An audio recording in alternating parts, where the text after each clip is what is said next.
Let's understand how to manage your generated images. Once your image is generated, you have several options to work with it. You can download the image directly to your device.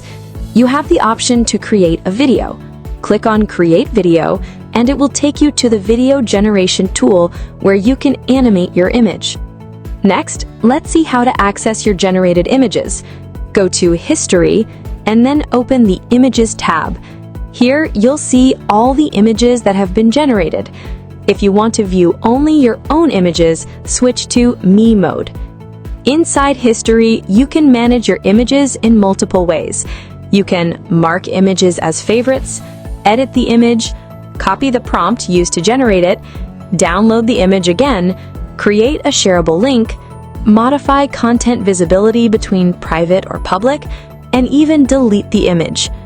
This is how you can easily access, manage, and reuse your generated images.